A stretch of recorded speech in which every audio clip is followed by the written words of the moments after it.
the key thing that most people get wrong when they're looking is that they go fishing in the wrong area. They go to an influencer platform that's got, hey, we've got millions and millions of people that you can pay to pretend to like your brand for the right price. And they're like, oh yeah, great, here's my price, this is how many followers I've got, yeah, I'll do a campaign for this. And that will inevitably flop because followers doesn't mean anything anymore, because almost everything people see on social comes because of the algorithm. Algorithm-based economy, not a follower-based economy. 100%.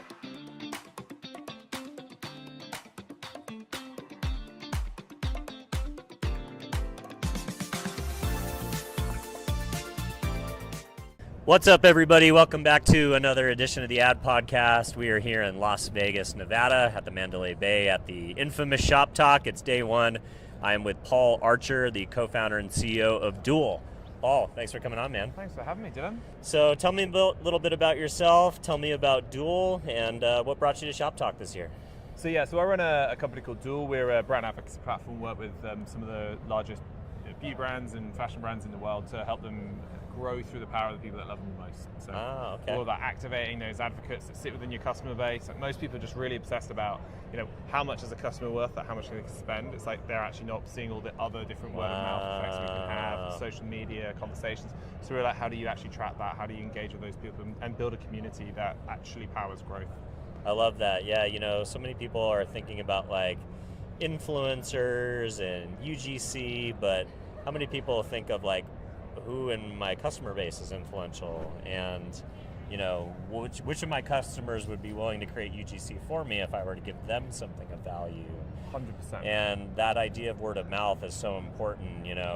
It's one of the oldest forms of marketing. Obviously, before social, people told each other things, and they still do. And the best recommendation that you can have is from a trusted friend or a network. So it's always been infamously hard to track. So how are you guys thinking about word of mouth, and how do you track that? Yeah, well, I think most people think about it, you're sort of saying, and most people approach it with this kind of mindset of like, I'm trying to get work with influencers, or I want to get content, and I will pay you to make it. And the thing is, what they're lacking there is that actually the thing that makes user-generated content and makes word of mouth so powerful is its authenticity, because it's real. Like, you trust the person that's saying it, so therefore you skip all the trust-building parts that most marketing is built to do to go straight to the purchase point. And so, like, the key thing that most people get wrong when they're looking is that they go fishing in the wrong area. They go to an influencer platform that's got, hey, we've got millions and millions of people that you can pay to pretend to like your brand for the right price. And they're like, oh yeah, great, here's my price, this is how many followers I've got, yeah, I'll do a campaign for this.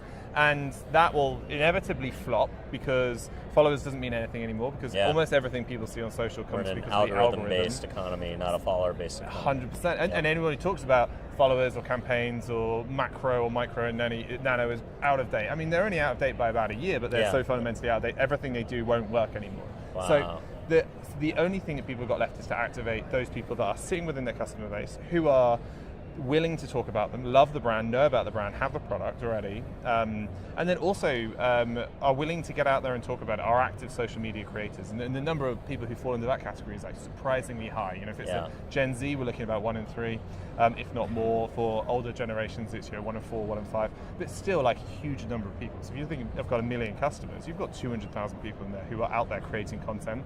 You need to activate, engage with them, earn the right for them to talk about you. But if they go out there and they post to, even if it's 1,000 people or 2,000 people, that reach is massive, and the ROI on it is incredibly high and so much more effective than any other channel that you're looking at when you can comparing it about paid media or ads or hyper targeted to try and allow a brand to shout at a person about how they're so great, or you can just let someone who already thinks you're great go out and do it for you. I love it. So how do you find these people? There's customer data, there's email addresses, sometimes you have SMS. You've got all your retail partnerships that are incredibly walled off generally from, the brands that are trying to sell through those customers. You've got your social media, people who are talking about you. You've got the people who are following you. You've got the people that are talking about you that aren't actually tagging you, the people who are talking about your brand without actually using the brand tag. So there's a lot of levels of advocacy. How do you think about the different levels of advocacy within this kind of ecosystem? And then the other thing is, you don't ever want to distract your customer from making a purchase first, right? So customer first, advocate second, I think would be the way that I would think about it if I was a brand. Maybe you have a different opinion, but just kind of curious of how you think about that classification, but also how you make sure you're focusing on activating your customer and generating the most LTV out of their purchase potential versus before you start getting them to advocate on your behalf? Well, if you want someone to talk about their experience of using your product, you should probably start once they have your product. Great point. So therefore, that means you kind of cut out and that so they didn't much get of it. and that they didn't get it mailed to them for free either. No, or they you're looking for someone who's actually a customer, and look, almost every brand has customers, you know. Yeah. So you go to where they are a customer, and then you signpost to them that, hey, we'd love to work with you if you would like to post about us, talk about us in public. Generally, if you're saying, hey, are you a creator? Would you like to join an ambassador program? Do you want to join an affiliate program? They'll sign up and they'll get involved with it.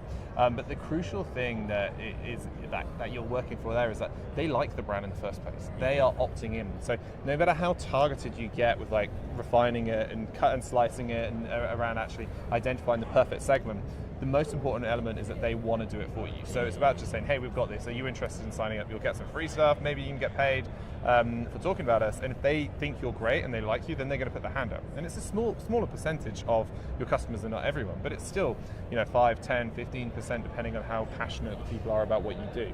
And then once you've got them in, then it's about engaging with them, and it's about embracing them, empowering them to talk about you, but not to segment them and cut them off. What a lot of people do is like, ooh, you're not on brand, which is basically saying you're not good looking enough. Yeah, or you're not my customer. Yeah, exactly. You're like, I would actually quite like. Oh, you're this age, but I actually quite like people to think that my customers this age, even though they're all mainly the same age as you. And it's just like, so that's not how. Yeah, there's brand works. Perception versus brand reality. Right? Exactly, and marketers are always trying to switch it. And actually, the idea of just empowering someone who's not perfectly on brand is quite tricky.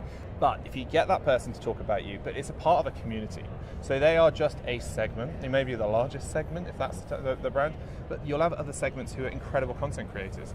You have a larger segment who are not incredible content creators, but want to get out there and will send high converting traffic to your site. Also super valuable. You shouldn't be pushing anyone away. You should be embracing them and allowing them to be a part of this community.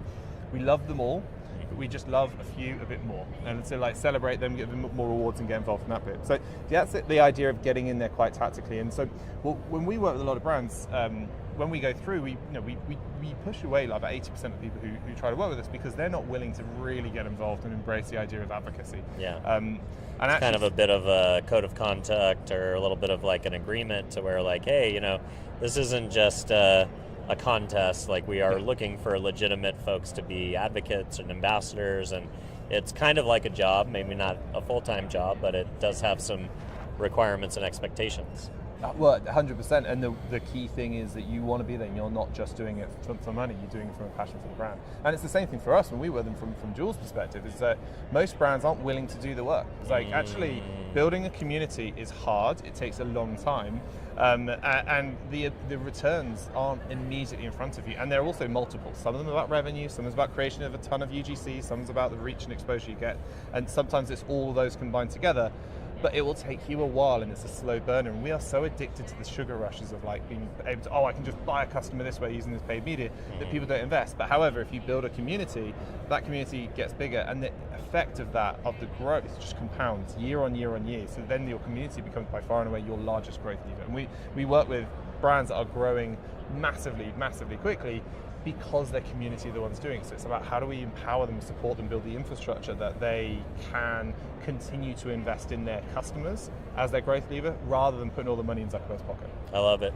I think about user behavior of like an advocate. My daughter's 10, or she was 10 when she first started doing this kind of stuff, and then now she's 12.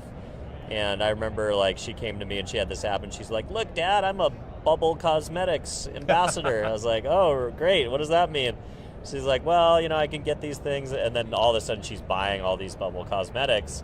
She's actually buying more product now because she thinks she's an ambassador. But she is, at the end of the day, she's having fun. Yeah. All I care about is she's having fun, right?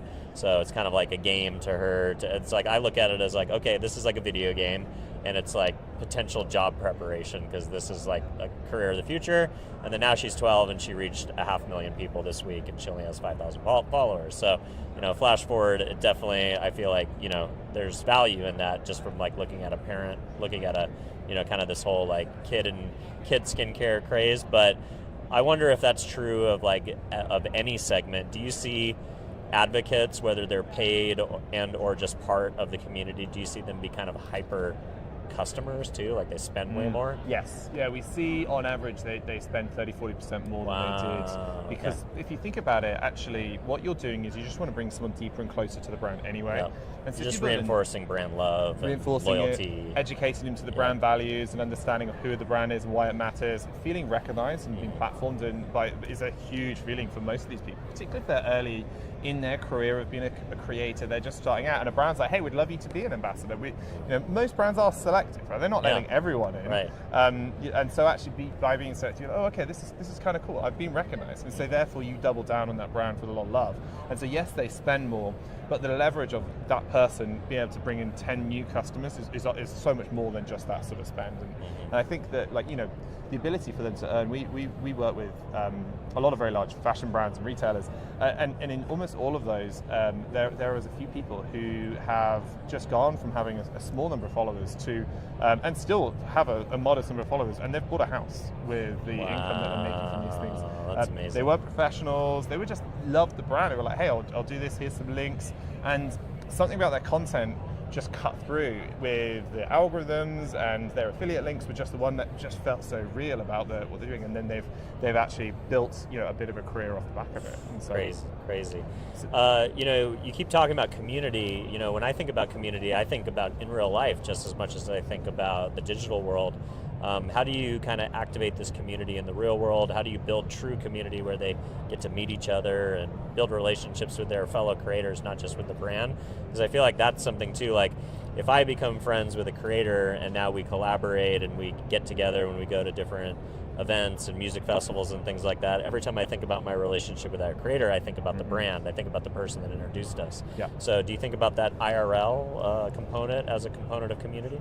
Yeah, we look like it's something which it's always about the brands, them bringing it to life, and I wish they did it more. I think the brands have these incredible meeting spaces called their stores. and You're they're so just right. hugely underutilized. Yeah. It's just like, well, why don't you, even for loyalty, we talk about that, it's like, why don't you just stay open an hour later on a Thursday night for your super pop fans? a bottle your of wine, pop put a bottle some cheese of wine. out, Exactly. let people try out some outfits that haven't come out to the rack yet. I mean, it's not like rocket science, right? Making people feel special is so easy yet never done, and that's the thing. Just people are just putting a bit of a bubble because they're like, oh, we're going to cut costs. So think about it. No, the amount of money you're going to make from that, because they're going to go out and they're telling so many people, they're posting about it, they're tagging people in these experiences is just worth so much more to it. So that kind of magic experience happens, but we still do a lot of it. I think Victoria's Secret do a fantastic job of it.